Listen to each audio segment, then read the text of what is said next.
Hey, good evening, everybody, and welcome to the first edition of A Mummer Story. And I'm joined today by 12-time champion and this year's champion as well from South Philly String Band. Welcome to the show, Ryan Mckelvie. Hey, John, how are you, pal? Good. How are you, brother? Good, thank you. So overall, just coming back from the pandemic, how do you thought this year's parade went? I think it went pretty well. I think a lot of the bands, considering the circumstances of finances and everything else, they were pretty well. Everybody was very entertaining.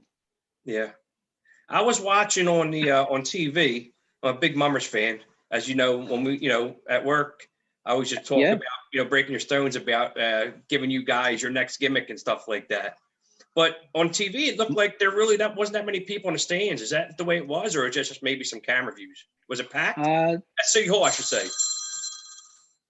The front view, it was pretty packed, but it's hard to pack the seats on the sides because your view's obstructed. Right. Well, let's start way back, right? I know Mummers is usually like a family tradition thing, for the most part. What year did you start, or how old were you when you started with the Mummers? I was 5 years old. My first parade was with the Golden Sunrise New Year's Association. They're part of the Fancy Division. They're no longer currently in existence. And then from there, 1989 was my first year as a junior marshal for Quaker City String Band. And then I took my test shortly thereafter. And then 1994 was my first year in costume with Quaker City. Okay.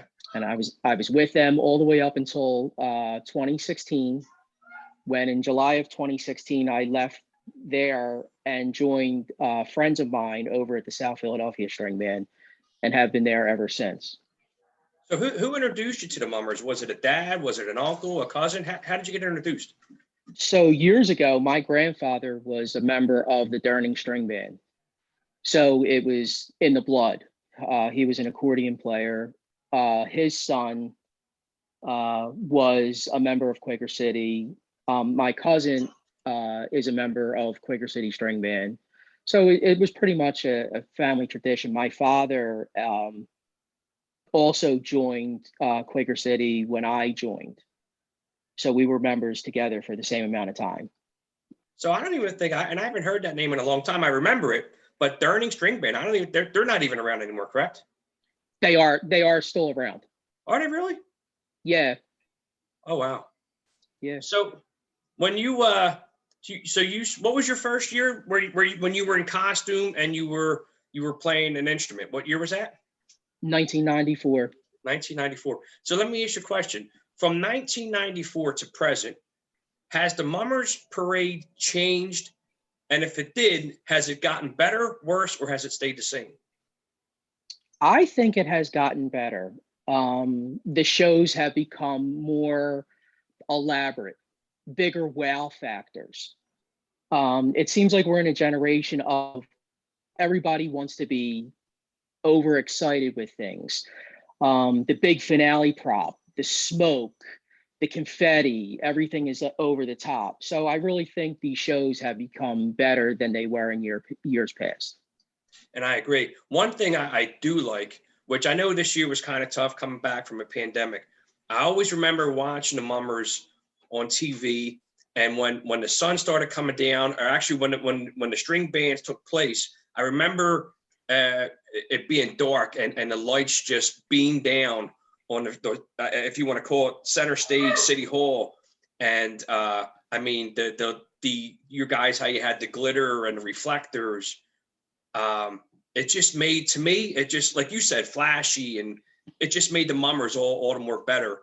Now, do you think that would, like, the wow factor's there? It's there, still there.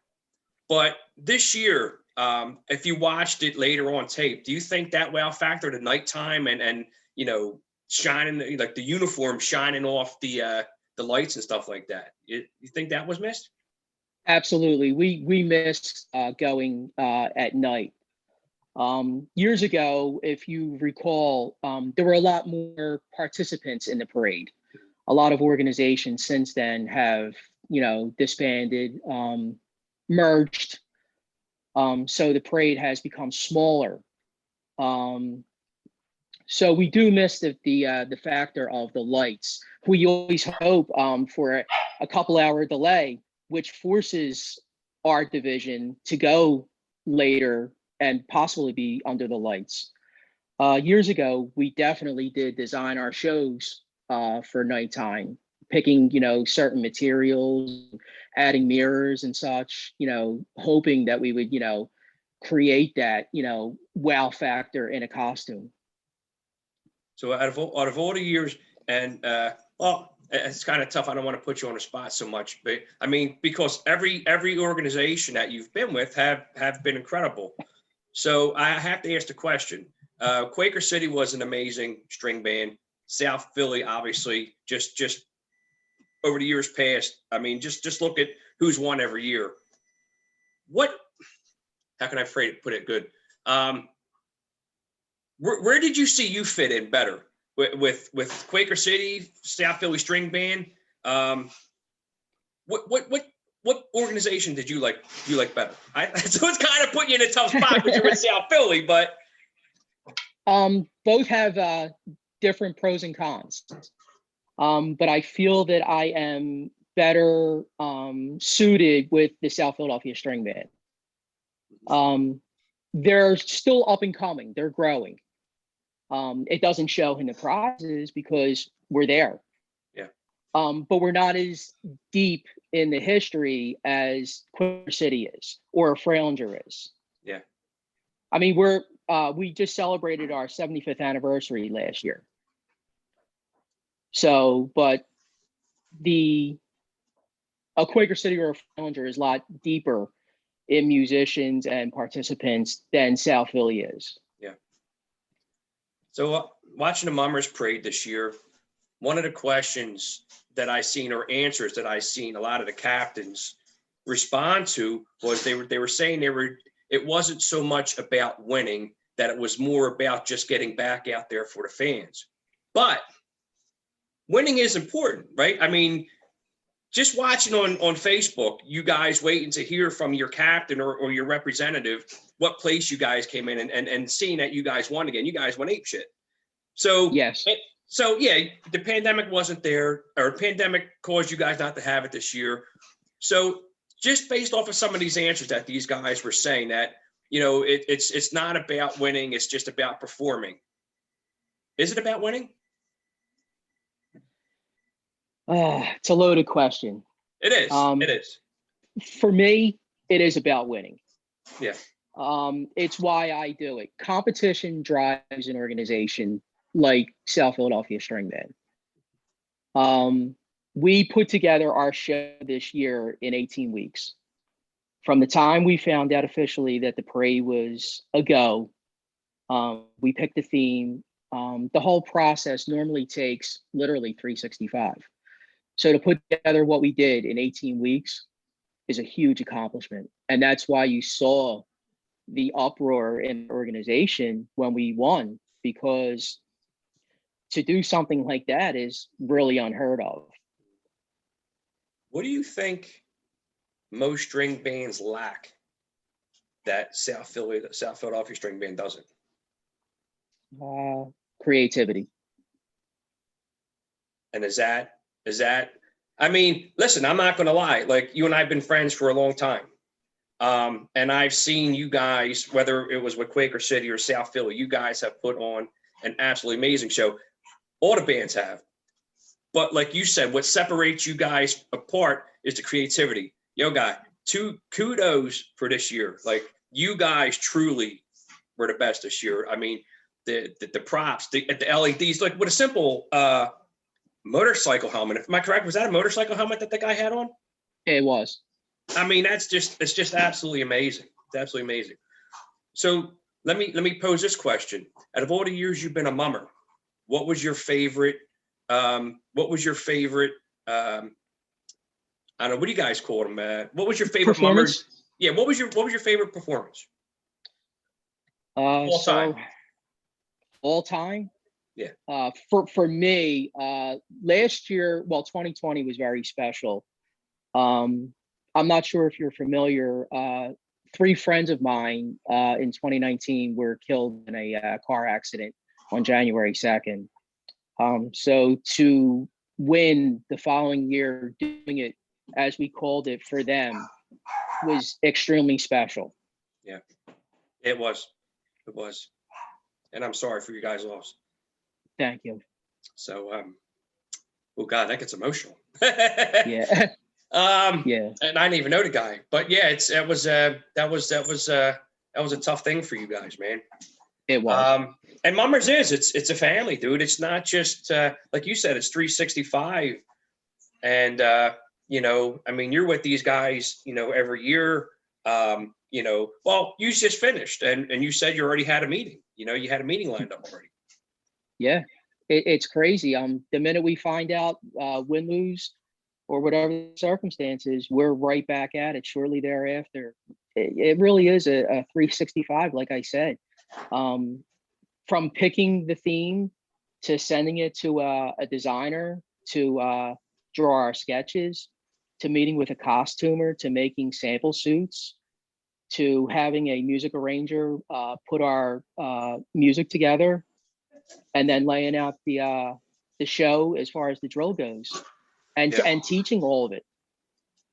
So let me ask you this question. Has it ever happened to you or any organization that that you guys have a skit and then maybe something happens where like maybe halfway through your training for that skit, has it had to change any? Like, did you ever have to change anything?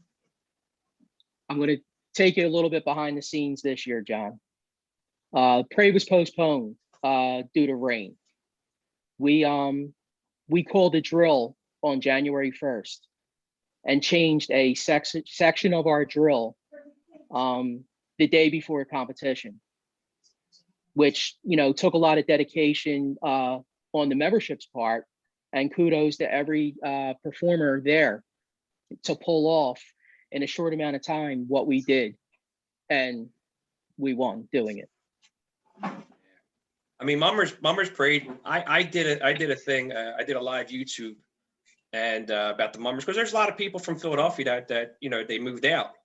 I did catch it, and it was very good. Yeah, and I did my own little commentating. You know what I Very mean? good. Oh, what do you got there? What do you got there on there? This is the 2020 championship ring. Oh, 2020 or? Yes, the 2021. Wow. So, okay, yeah, because 21 there was no parade. So, wow. Right. That's like your guys' Super Bowl. They look like Super Bowl rings. Yeah, they are pretty big. Wow. That is amazing. Now, is your name engraved in there and everything?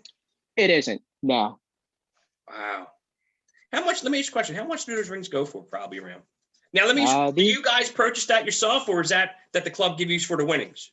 No, we purchase it ourselves. Oh wow. Well, let's just keep that personal then. It's nobody needs to.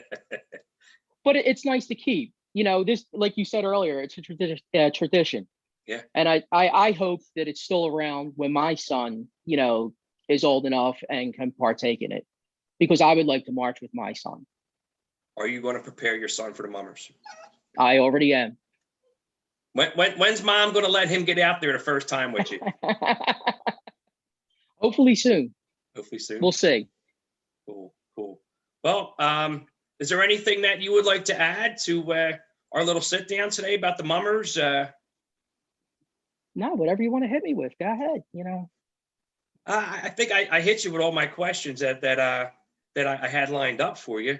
So all right, here goes one I thought about. You're a sax guy, right? I am. Have you always been a saxophone guy? Yes. Okay. So you I started playing. Sorry, I started playing at 8 years old. Oh wow. Yes. So I've been playing for a long time. So now when you since 8 years old, I'm assuming you played in a band through like, high school and stuff like that. I did. The moving, your guys are out there, you're playing your thing, you got your music sheet in front of you, you're moving around, you guys are spinning, you're doing your things.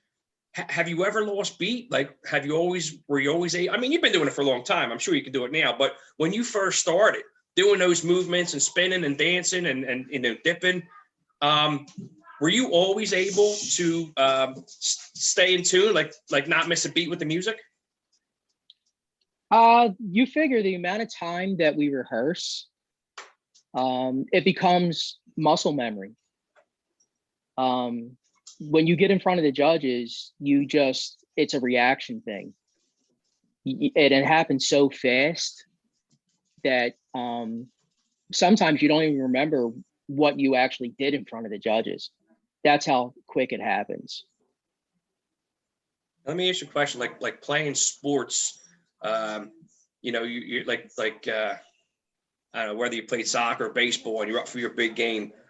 What's the adrenaline like when you guys are marching up Broad Street or Market Street, however it went, you hit that center stage? Is your blood pumping? Like, are you fine? Like, what goes through you? It's really an exciting feeling, because all eyes are on you. Especially when you're defending champs, everybody is gunning for you. Right. And you want to make sure that your performance is the best out of all of them. Let me ask you this question. Broad Street or Market Street? Which would you prefer? Broad Street. Why? It's a South Philly thing. It's not really a Center City thing, in my opinion. But I mean, we all know times have changed, and the crowds, really have gotten thin. Now, City Hall has been the center stage for the main performance of all time. I started improvising my own thoughts. What if it was to go down Frankfurt Avenue, right? Here we go. And then have the main, now all my people that are going to watch this, I'm sure all my Northeast people will agree with me. What if center stage was the next best thing? Frankfurt and Cotman. Could it work? Never know. I mean, I'm not going to say Kensington Ave. Or Front Street, you know what I mean? You never know. Yeah.